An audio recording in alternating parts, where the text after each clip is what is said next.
নমস্কাৰ ছাত্ৰ ছাত্ৰীসকল ষ্টাডি ৰেছফুলি ইউটিউব চেনেলটোলৈ আটাইকে স্বাগতম জনাইছো।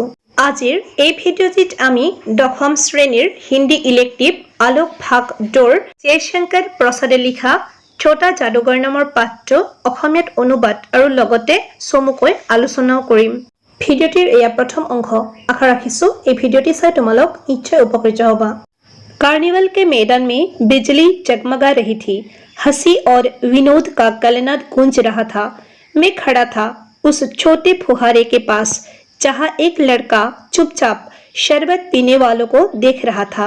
उसके गले में फटे कुर्ते के ऊपर एक मोटी सी सूत की रस्सी पड़ी थी और जेब में कुछ ताश के पत्ते थे। उसके मुंह पर गंभीर विषाद के साथ धैर्य की रेखा थी। मैं उसकी ओर न जाने क्यों आकर्षित हुआ। उसके अभाव में भी संपूर्णता थी। मैंने पूछा, क्यों जी, तुमने इसमें क्या देखा? कार्निवলৰ খেলপথাৰখনৰ ওপৰেৰে বিজুলীৰ পোহৰ জিলিকি আছিল। হাঁহি আৰু বিনোদৰ প্ৰতিধ্বনি গুঞ্জৰিত হৈ পৰিল।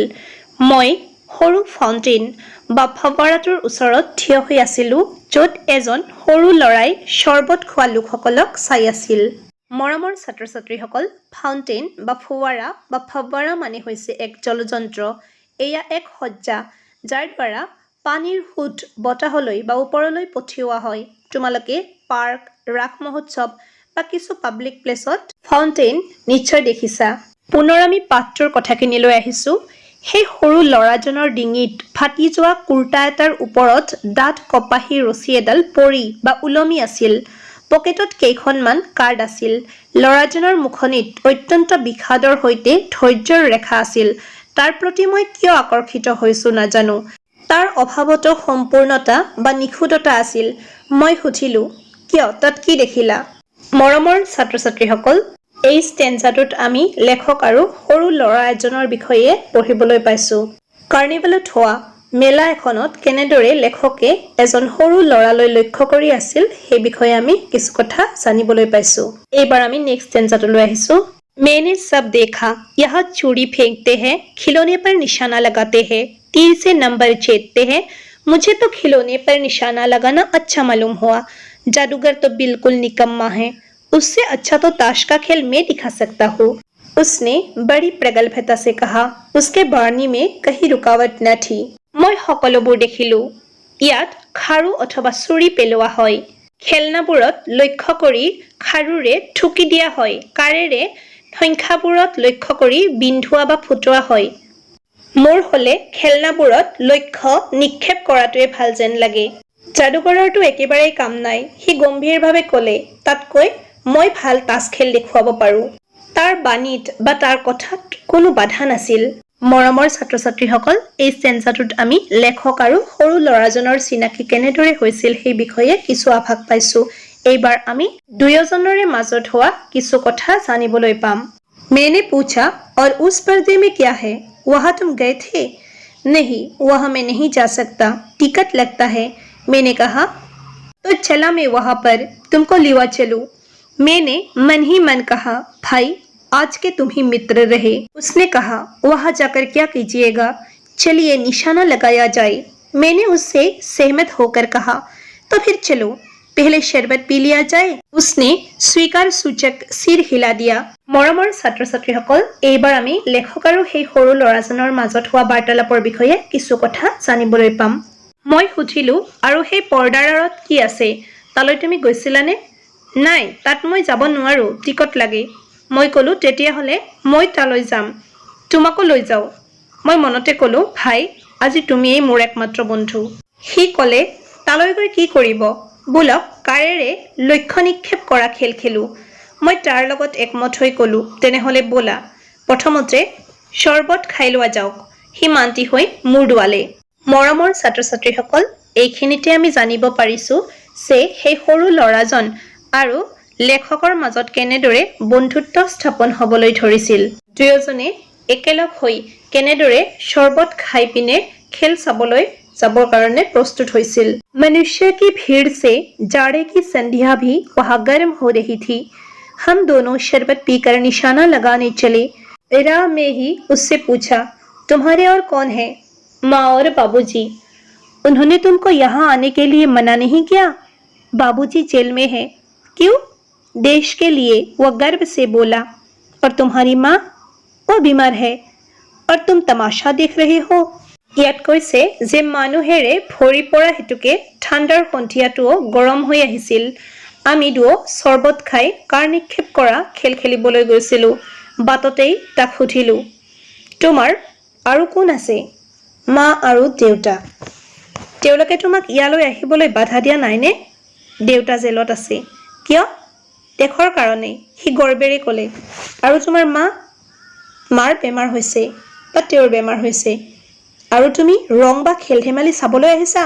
মৰমৰ ছাত্ৰ ছাত্ৰীসকল, ইয়াত লেখকে ক'ব বিচাৰিছে যে তেওঁ প্ৰথমতে জনা নাছিল যে আচলতে সৰু ল'ৰাজনৰ লগত কি ঘটি আছিল।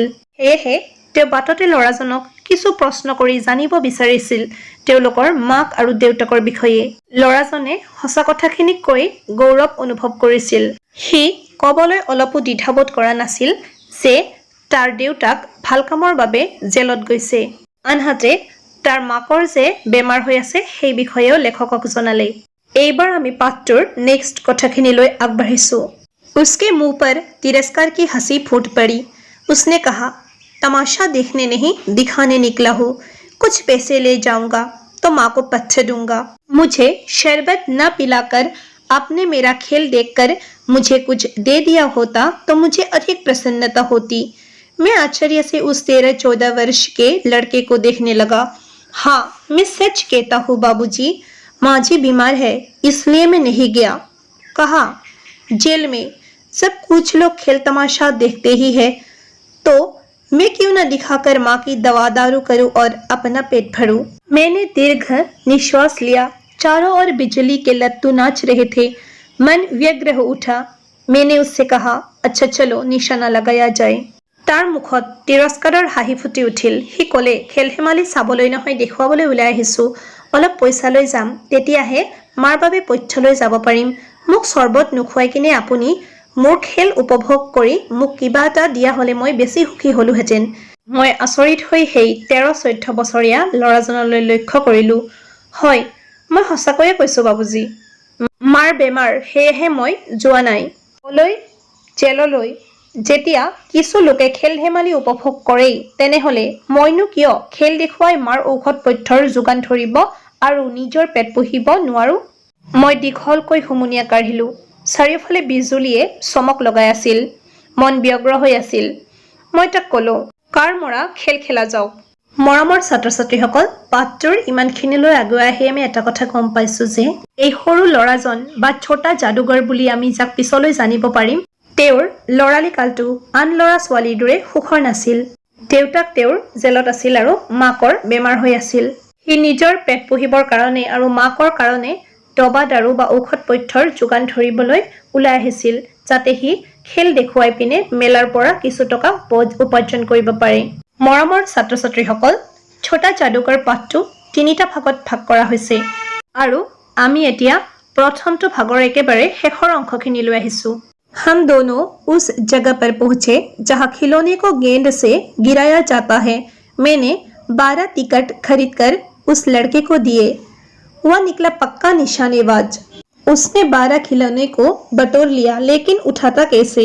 कुछ मेरे रुमाल में बांधे, कुछ जेब में रख लिए। लड़के ने कहा, बाबूजी आपको तमाशा दिखाऊंगा, बाहर आइए। मैं चलता हूँ। वह 9-2-11 हो गया। मैंने मन ही मन कहा, इतनी जल्दी आंख बदल गई। मैं घूमकर पान की दुकान पर आ गया। पानी खाकर बड़ी देर तक इधर उधर टहलता रहा। झूले के पास लोगों का ऊपर नीचे आना देखने लगा। अकस्मात किसी ने ऊपर के हिंडोल से पुकारा, बाबूजी। मैंने पूछा, कौन? मैं हूँ छोटा जादूगर। আমি দুও সেই ঠাইডোখৰত উপস্থিত হ'লোঁ য'ত পুতলাবোৰক বলেৰে ঠুকা হৈছিল। মই 12টা টিকট কিনি সেই ল'ৰাজনক দিছিলোঁ। সি এজন ভাল লক্ষ্যধাৰী ওলাল। তাৰ এটা বলো বিফলে নগ'ল। দৰ্শকে চাই আচৰিত হৈ ৰ'ল। সি 12টা পুতলা গোটালে, কিন্তু পুতলাকেইটা কেনেকৈ কঢ়িয়াব? কিছু সংখ্যক মোৰ ৰুমালত আৰু কিছু তাৰ জেপত ভৰাই ল'লে। ল'ৰাজনে ক'লে, বাবুজি আপোনাক খেল দেখুৱাম, বাহিৰলৈ আহক। মই যাওঁ। সি পলাই দৌৰ মাৰিলে। মই মনতে ক'লোঁ, ইমান সোনকালে সহানুভূতি পাহৰিলে। মই উভতি আহি পাণৰ দোকানখনলৈ আহিলোঁ। পান খাই উঠি বহু দেৰিলৈকে ইফাল সিফাল ঘূৰি থাকিলোঁ।